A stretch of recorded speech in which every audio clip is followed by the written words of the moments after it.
हाँ, तो 12th class देखो बेटा, हमने पहला पाठ जो वह पाठ है रामचंद्र शुक्ल जी का, वो हमने पढ़ लिया था। ठीक है बेटा, कि दुख, आशंका, भय, भीरुता, सभ्य, असभ्य, इन सब के बारे में हमने पढ़ लिया था। ठीक है बेटा, तो आज हम इसके प्रश्न उत्तर करेंगे। देखिए पहला प्रश्न क्या है इसका, कि दुख या आपत्ति का पूर्ण निश्चय न होने पर कौन सा मनोभाव उत्पन्न होता है। ठीक है बेटा, क्या बोल रहा है ये, कि दुख या आपत्ति का पूर्ण निश्चय न होने पर, ठीक है, न होने पर तो कौन सा मनोभाव उत्पन्न होगा, आशंका। ठीक है बेटा, दुख या आपत्ति का पूर्ण निश्चय न होने पर कौन सा मनोभाव उत्पन्न होगा, आशंका का।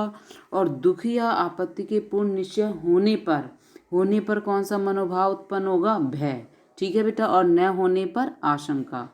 अब दूसरा प्रश्न देखिए, कल तुम्हारे हाथ पांव टूट जाएंगे, ऐसा वाक्य सुनकर क्या अनुभूत होगा। कल तुम्हारे हाथ पैर टूट जाएंगे, यानी कोई ज्योतिषी किसी व्यक्ति से बोलता है कि कल तुम्हारे हाथ पैर टूट जाएंगे, तो कौन सा मनोभाव उत्पन्न होगा, भय का। ठीक है बेटा, कौन सा उत्पन्न हो जाएगा, भय का। ठीक है, अब आगे देखिए अति लघुतरात्मक का पहला प्रश्न देखिए, कि साहसी व्यक्ति कठिनाई में फंस जाने पर क्या करता है। ठीक है बेटा, क्या है पहला प्रश्न, कि साहसी व्यक्ति कठिनाई में फंस जाने पर वो क्या करता है, क्योंकि आने वाली कठिनाई से वो जल्दी नहीं घबराता है। ठीक है, और यदि वो थोड़ा बहुत घबराता भी है तो वो अपने आप को बचाने के कार्य में लग जाता है।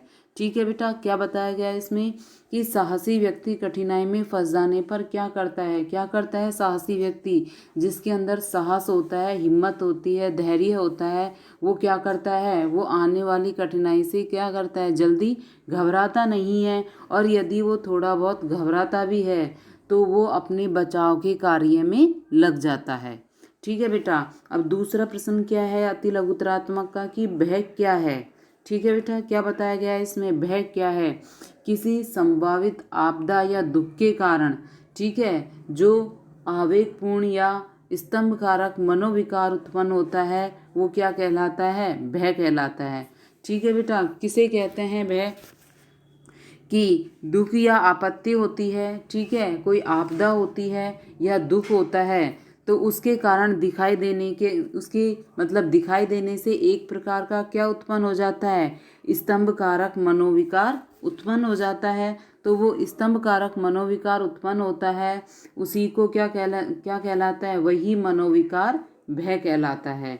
ठीक है बेटा, क्या बताया गया है इसमें, कि जैसे उदाहरण क्या लिखोगे आप, भय का उदाहरण क्या लिखोगे, कि जैसे एक घने जंगल में कोई व्यक्ति जा रहा है, ठीक है, और ये उसे निश्चित हो जाता है कि आने वाले मार्ग में क्या है, चीता है, ठीक है, तो वो एक कदम भी अपना आगे नहीं बढ़ाएगा, तो उसे क्या कहेंगे, भय कहेंगे। ठीक है बेटा, यदि आपके ये लघुतरात्मक में आता है, ठीक है, बड़े प्रश्न में यदि आपके ये आता है तो आपको भय का उदाहरण लिखना है उसमें।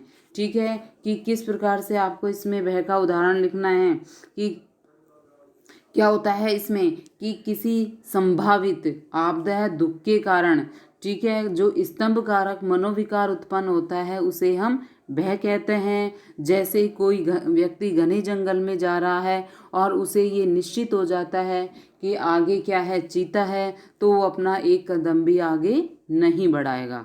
ठीक है बेटा, आगे देखिए क्रोध और भय में क्या अंतर है। ठीक है, क्या बताया गया है इसमें, क्रोध और भय में क्या अंतर होता है। तो पहले देखिए, दुख के कारण का निवारण करने वाला जो भाव होता है उसको तो हम क्या कहते हैं, क्रोध कहते हैं। ठीक है, दुख का जो कारण होता है, ठीक है, और उसका निवारण करने वाला जो भाव होता है उसे तो हम क्या कहते हैं, क्रोध कहते हैं। ठीक है, और जो दुख की क्या होता है, पहुंच से बाहर होता है, ठीक है, वो स्तंभ कारक मनोविकार होता है, उसे हम क्या कहते हैं, भय कहते हैं। ठीक है, अब देखिए भय भीरुता में कब बदल जाता है।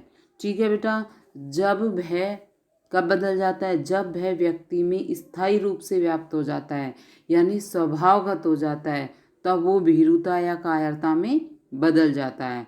ठीक है, क्योंकि जो कायर व्यक्ति होता है, जो हिम्मतहीन व्यक्ति होता है, जिसमें धैर्य नहीं होता है, वो हर किसी प्राणी से भयभीत रहता है। ठीक है बेटा, भय भीरुता में कब बदल जाता है, जब व्यक्ति के अंदर भय स्वभावगत हो जाता है, यानी स्थायी रूप से व्यक्ति के अंदर जब भय व्याप्त हो जाता है, ठीक है, तब वह कायरता या भीरुता में बदल जाता है, ठीक है। और ऐसा जो हिम्मतहीन व्यक्ति होता है, जिसके अंदर धैर्य नहीं होता है, जो कायर व्यक्ति होता है, वो हर किसी से भयभीत रहता है, ठीक है बेटा। अब देखिए आपके इसमें आया था लास्ट में कि ऐसी कौन सी भीरुता है जिसकी प्रशंसा होती है, ठीक है। कौन सी भीरुता है? धर्म भीरुता है, ठीक है बेटा। कौन सी भीरुता है जिसकी प्रशंसा होती है? धर्म भीरुता है, ठीक है। और इसी धर्म भीरुता की आस्तिक समाज में क्या होती है? प्रशंसा होती है। क्योंकि जो लोग धर्म से डरते हैं, ठीक है, जो लोग धर्म में विश्वास करते हैं, वो गलत कार्य करने से डरते हैं, तो वो क्या हो गई? धर्म भीरुता हो गई, ठीक है बेटा। जो व्यक्ति गलत कार्य करने से डरेंगे वो कौन सी भीरुता हो गई?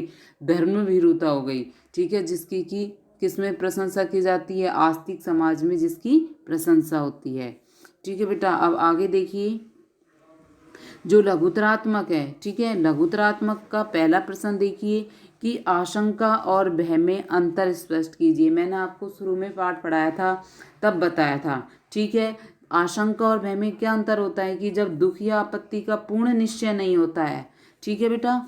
दुख या आपत्ति का जब पूर्ण निश्चय नहीं होता है और उसकी संभावना मात्र से ही जो आवेग शून्य भय होता है, उसे तो हम क्या कहते हैं? आशंका कहते हैं, ठीक है। और आपको उदाहरण क्या लिखना है आशंका में, ठीक है। किस तरीके से इसको लिखोगे आप, ठीक है बेटा। तो देखिए मैं आपको बता देती हूँ आपको किस तरीके से जो ये अंतर वाला प्रश्न है वो आपको किस तरीके से करना है, ठीक है। ये आशंका और भय में अंतर पूछ रहा है, ठीक है।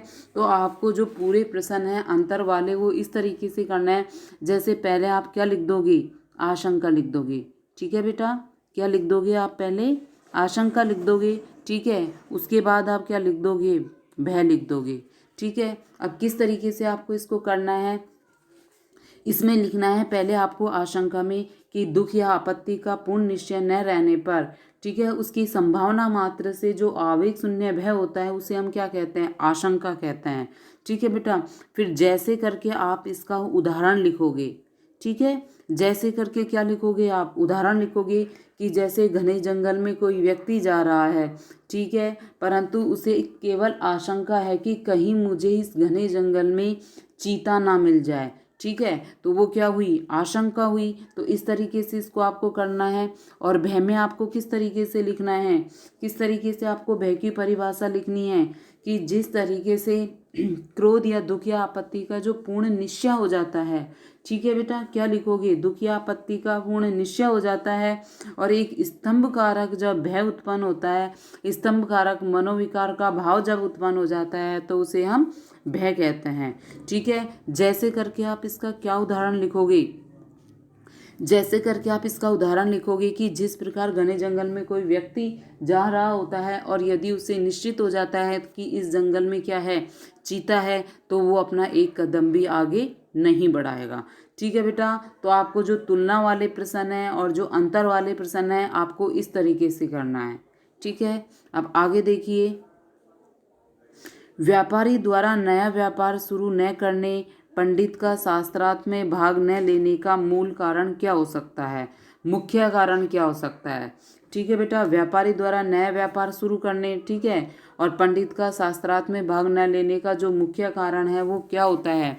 क्योंकि जो व्यापारी होता है वो तो आर्थिक नुकसान की वजह से कोई नए व्यापार में हाथ नहीं डालता है, कोई नया व्यापार शुरू नहीं करता है, ठीक है। दोनों में क्या अंतर है? ठीक है, पहले तो आप क्या लिखोगे कि व्यापारी द्वारा नया व्यापार शुरू न करने पर, ठीक है। फिर उसके नीचे क्या लिखोगे? पहले पॉइंट में तो आप क्या लिखोगे? व्यापारी द्वारा नया व्यापार शुरू न करने पर। फिर दूसरे पॉइंट में क्या लिखोगे? पंडित का शास्त्रार्थ में भाग न लेने का मुख्य कारण, ठीक है बेटा। इसको किस तरीके से आपको करना है कि व्यापारी द्वारा नया व्यापार शुरू न करने का मुख्य कारण और पंडित का शास्त्रार्थ में भाग न लेने का मुख्य कारण, ठीक है। तो पहले में आप क्या लिख दोगे कि व्यापारी द्वारा नया व्यापार शुरू न करने का मुख्य कारण में क्या लिखोगे कि व्यापारी अपने आर्थिक नुकसान यानी अपनी आर्थिक हानि होने के भय से व्यापार शुरू नहीं करता है, ठीक है बेटा। और दूसरा क्या लिख दोगे आप? शास्त्रार्थ का में क्या लिख दोगे? शास्त्रार्थ में आप लिखोगे कि उसे मान हानि का, ठीक है, मान हानि का और पराजित होने के भय से वो पंडित शास्त्रार्थ में भाग नहीं लेते हैं। यही उनकी भीरुता यानी कायरता का मुख्य कारण होता है। और सबसे मुख्य कारण इसमें होता है कि उन्हें अपनी शक्ति पर विश्वास नहीं होता है। ठीक है बेटा, दोनों का मूल कारण क्या है? दोनों का मूल कारण है कि इन दोनों को अपनी जो क्षमता है, ठीक है, और अपने स्वयं के ऊपर इन्हें विश्वास नहीं होता है। ठीक है बेटा, इस तरीके से आपको ये करना है। अब देखिए तीसरा प्रश्न क्या है इसमें कि भय की अधिकता किस में रहती है। मैंने आपको बताया था कि भय की अधिकता कौन से प्राणियों में अधिक रहती है? जंगली में रहती है। ठीक है, जंगली जातियों में रहती है, सभ्य प्राणियों में रहती है। तो जंगली जातियों में क्यों भय की अधिकता रहती है? क्योंकि वो अशिक्षित रहते हैं और वो अधिक लोगों से अनजान रहते हैं। ठीक है, और जिस अनजान व्यक्ति को वो देख लेते हैं उसी व्यक्ति की वो क्या करने लग जाते हैं? पूजा अर्चना करने लग जाते हैं। ठीक है, किस प्रकार? उसी प्रकार जिस प्रकार जो छोटा बच्चा होता है उसमें भय अधिक होता है। ठीक है, वो अनजान को यदि देख लेता है तो उसके पास जा कर के वो रोने लग जाता है। ठीक है बेटा, तो इसको भी आपको उदाहरण के माध्यम से किस तरीके से करना है? पहले आपको करना है कि भय की अधिकता किस में रहती है। तो आपको इस तरीके से करना है कि जो जंगली जातियाँ होती हैं, असभ्य जातियाँ होती हैं, उनमें भय की अधिकता अधिक रहती है। क्योंकि जो अशिक्षित लोग हैं, ठीक है, जिनमें ज्ञान का अभाव होता है, वो भयभीत जल्दी हो जाते हैं। ठीक है, और वो ज़्यादातर लोगों से क्या रहते हैं? अनजान रहते हैं। और जिस अनजान व्यक्ति को वो देख लेते हैं और जिससे वो डर जाते हैं उसी व्यक्ति को जंगली जाति क्या मान लेती है? अपना श्रेष्ठ मान लेती है और उसी की पूजा अर्चना करने वो लग जाती है। ठीक है, उसी प्रकार जिस प्रकार जो अबोध बालक होता है वो अनजान व्यक्ति को देख करके भयभीत हो जाता है। ठीक है बेटा, तो इस प्रकार से आपको इसको करना है। अब देखिए चौथा प्रश्न क्या है? सभ्य और असभ्य प्राणियों के भय में क्या अंतर होता है? अब देखिए बेटा, सभ्य और असभ्य में क्या फ़र्क इसमें करना है? तो आपको इसको उसी तरीके से करना है। किस तरीके से करना है? जिस तरह से आशंका और भय में मैंने आपको अंतर बताया था। पहले आप क्या लिखोगे? सभ्य प्राणी लिखोगे। ठीक है बेटा, क्या लिखोगे? सभ्य प्राणी लिखोगे। दूसरा क्या लिखोगे? असभ्य लिखोगे। ठीक है बेटा, दूसरा क्या लिखोगे? असभ्य लिखोगे। तो इस तरीके से आपको दोनों में अंतर किस तरीके से करना है कि जो सभ्य समाज के लोग हैं वो जल्दी घबराते नहीं हैं। ठीक है, क्योंकि वो शिक्षित रहते हैं और वो हमेशा अपनी रक्षा के लिए क्या रहते हैं? चिंतित रहते हैं। ठीक है, और क्या रखते हैं? वो आत्मरक्षा की संभावना वो रखते हैं। ठीक है, और अपनी बुद्धि अपने ज्ञान के बल पर वो समस्या का समाधान खोज लेते हैं। ठीक है बेटा, सभ्य में आप क्या लिखोगे कि जो सभ्य समाज के लोग होते हैं, ठीक है, वो जल्दी ज़्यादा घबराते नहीं हैं। ठीक है, और वो हमेशा, ठीक है, अपनी रक्षा के लिए वो चिंतित रहते हैं। ठीक है, और उनमें आत्मरक्षा की भावना रहती है और अपनी वो बुद्धि के बल पर जो अपनी समस्या का समाधान है उसको खोज लेते हैं। ठीक है, और असभ्य में आप क्या लिखोगे? सभ्य में लिख दोगे कि जैसे शिक्षित व्यक्ति। ठीक है बेटा, सभ्य के उदाहरण में क्या आ जाएगा? शिक्षित व्यक्ति। ठीक है, शिक्षित व्यक्ति आ जाएगा सभ्य में। और असभ्य में क्या आ जाएगा कि जो असभ्य समाज के लोग हैं वो जल्दी घबरा जाते हैं। ठीक है, वो अपनी रक्षा की उनकी चिंता नहीं रहती उनको। ठीक है, और उनमें भय अधिक मात्रा में होता है। ठीक है, आत्मरक्षा की संभावना भी उनमें ज़्यादा नहीं रहती है और वो अपनी समस्याओं का समाधान खोजने में असमर्थ रहते हैं। ठीक है बेटा, और जैसे करके उसमें क्या लिख दोगे आप? असभ्य में क्या लिख दोगे? जैसे उदाहरण में अशिक्षित लोग आ जाएगा। ठीक है, अशिक्षित या जंगली जातियाँ आ जाएगी। ठीक है, सभ्य में तो क्या लिख दोगे? शिक्षित लिख दोगे। ठीक है, और असभ्य में क्या लिख दोगे? उदाहरण में अशिक्षित और जंगली जातियाँ। ठीक है, इस तरीके से आपको करना है। अब देखिए बेटा, आगे देखिए निबंधात्मक प्रश्न देखिए। पहला प्रश्न इसमें क्या है कि दुख की छाया को हटाने के लिए व्यक्ति किन बलों का उपयोग करता है? अब देखिए बेटा, दुख की छाया को हटाने के लिए व्यक्ति किन बलों का उपयोग करता है? पहले हमको क्या बताना है? इसमें बल बताना है कि किन बलों का वो उपयोग करता है। ठीक है, कौन कौन से बलों का वो उपयोग करता है? ज्ञान बल का करता है। ठीक है बेटा, कौन से बल का करता है? ज्ञान बल का करता है, हृदय बल का करता है और शरीर बल का करता है। ठीक है, कौन कौन से करता है? ज्ञान बल का, हृदय बल का और शरीर बल का वो उपयोग करता है। किस तरीके से, और क्या लिखना है आपको इसमें कि किस तरीके से व्यक्ति क्या करता है, जब उसको भय होता है तो भय उसको किन कारणों से होता है उसको जानने का वो प्रयत्न करता है। ठीक है, और किसका सहारा लेता है वो जानने के लिए, ठीक है, ज्ञान बल का, बुद्धि बल का और शरीर बल का वो सहारा लेता है। ठीक है, और क्या करता है वो इसमें, यानी दुख की छाया को हटाने और सुख का, आनंद का संसार बनाने के लिए जो व्यक्ति है वो इन तीनों बलों का उपयोग करता है, ज्ञान बल, हृदय बल और शरीर बल का। किस तरीके से वो करता है, जिस प्रकार सभ्य समाज में रहने, ठीक है, और सुशिक्षित होने से ज्ञान बल और बुद्धि बल का क्या होता है, विस्तार होता है, विस्तृत होता है और बढ़ता है। ठीक है बेटा, सभ्य समाज में रहने और सुशिक्षित होने से क्या होता है, हमारे ज्ञान बल और बुद्धि बल में वृद्धि होती है। ठीक है, सभ्य समाज में और जीवन में जो क्या होता है, जीवन में जो परेशानी आती है व्यक्ति उसको अपने ज्ञान बल या बुद्धि बल के आधार पे उसका समाधान कर सकता है। ठीक है, और जैसे जैसे अवस्था बढ़ती है उसकी, वैसे वैसे उसकी जो शारीरिक और मानसिक दृढ़ता है उसमें उतनी ही मजबूती या उतनी ही समझ उसमें आती रहती है। ठीक है बेटा, तो व्यक्ति अपने जीवन में जो निराशा आती है, जो दुख आते हैं, जो समस्याएं आती हैं, उन समस्याओं का समाधान वो अपने हृदय बल, ज्ञान बल और शरीर बल के आधार पर करता है। ठीक है, अब देखिए, सभ्यता से अंतर केवल इतना पड़ा है कि दुख दान की विधियां बहुत गूढ़ और जटिल हो गई है। पंक्ति का आशय आपको स्पष्ट करना है। गूढ़ का मतलब इसमें किससे लिया गया है, रहस्यमय से लिया गया है। ठीक है, तो इसमें क्या बताया गया है कि प्राचीन काल में जब शिक्षा का क्या नहीं हुआ था, प्रसार नहीं हुआ था, ठीक है, तो उस समय लोग क्या करते थे कि उस समय जो लोग थे, ठीक है, वो जंगली पशुओं से आत्मरक्षा के लिए क्या रहते थे, अपने स्वयं को बचाने के लिए वो जागरूक रहते थे। ठीक है, और पहले लोग क्या करते थे, अंधविश्वासी थे। ठीक है, अंधविश्वास में वो ज़्यादा विश्वास करते थे, यानी भूत प्रेतों से उन्हें डर लगता था। ठीक है, और क्या, किससे उन्हें डर लगता था, असभ्य जातियों में जैसे क्या डर था, असभ्य और जंगली जातियों में था कि कोई दूसरा उन्हें कष्ट या दुख ना पहुंचा दे। ठीक है, और जबकि आधुनिक काल में क्या फर्क आ गया है कि आधुनिक काल में जैसे जैसे शिक्षा का प्रसार हुआ है वैसे वैसे जो भूत प्रेत हैं, जंगली पशु हैं, ठीक है, उनका तो भय समाप्त हो गया है। ठीक है, परंतु एक मनुष्य को दूसरे मनुष्य का भय हो गया है। ठीक है, जो पहले के लोग थे प्राचीन काल में तो उनको भूत प्रेतों का भय होता था और जंगली पशुओं से वो अपनी सुरक्षा के लिए क्या रहते थे, जागरूक रहते थे। लेकिन वर्तमान में शिक्षा के प्रसार के साथ साथ भूत प्रेतों का भय तो समाप्त हो गया, यानी अंधविश्वास तो समाप्त हो गया। ठीक है, परंतु एक मनुष्य का भय दूसरे मनुष्य के अंदर व्याप्त हो गया।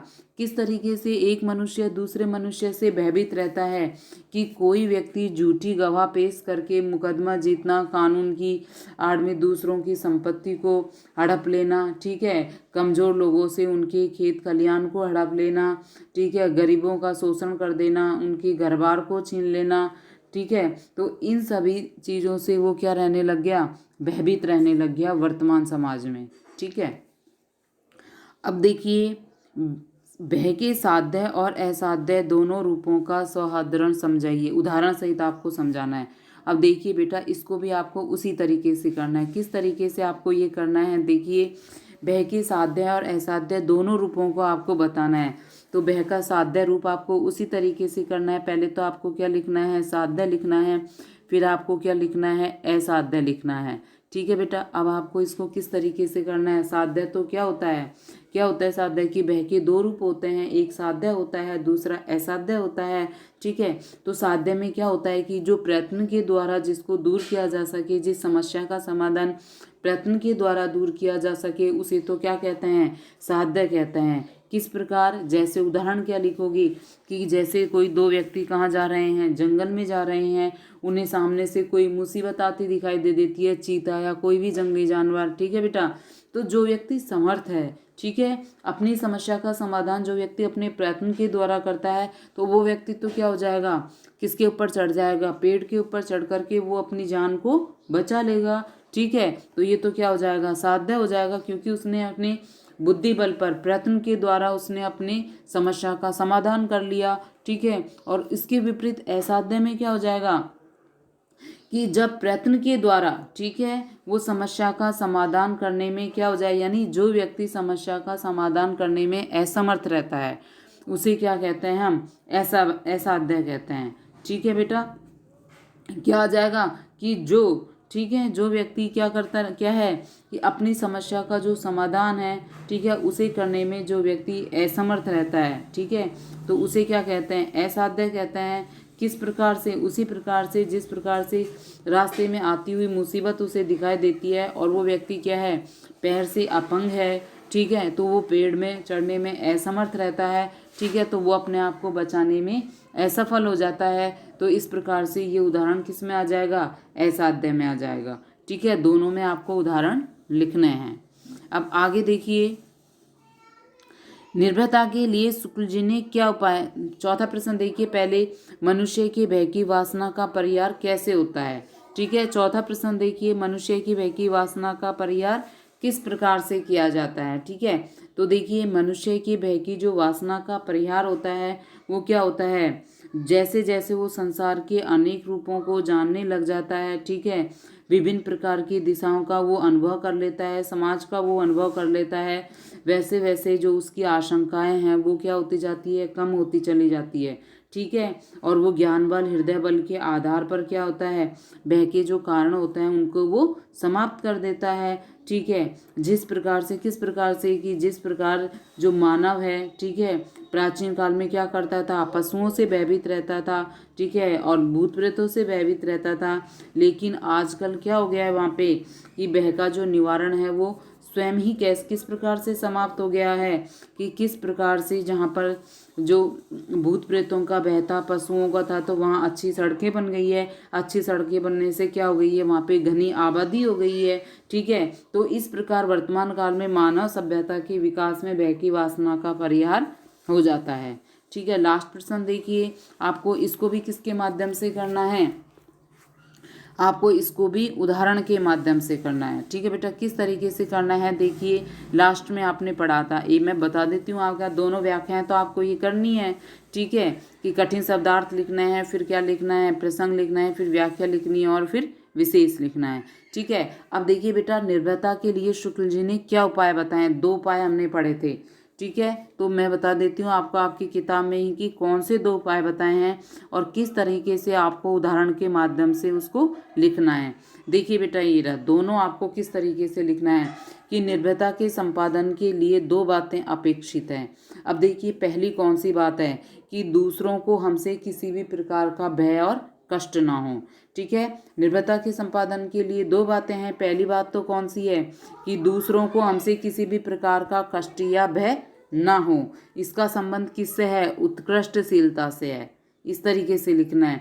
पहली पंक्ति में तो क्या लिखना है आपको कि दूसरों को हमसे किसी भी प्रकार का भय और कष्ट ना हो। ठीक है, फिर आपको क्या लिखना है कि इसका संबंध उत्कृष्टशीलता से है। ठीक है, दूसरा आपको क्या लिखना है कि हमको कष्ट या भय पहुंचाने का कोई साहस ना कर सके। दूसरा क्या लिखना है कि हमको कष्ट या भय पहुंचाने का कोई साहस ना कर सके। फिर उसके नीचे आपको क्या लिखना है कि इसका संबंध शक्ति और पुरुषार्थ से है। यानी पहले वाले का संबंध तो उत्कृष्टशीलता से है और दूसरे का संबंध शक्ति और पुरुषार्थ से है। ठीक है बेटा, तो इस तरह से आपको ये पूरे प्रश्न आपको उदाहरण सहित अच्छे से करने हैं। ठीक है, और तुलना के आपको बीच में से लाइन खींच के करने हैं। ठीक है, तुलना वाले की एक तरफ इसका और एक तरफ उसका, इस तरीके से आपको तुलना करनी है। ठीक है बेटा, तो आगे जो पाठ है, ठीक है, 11वां पाठ है जैनेन्द्र जी का, वो हम कल पढ़ेंगे।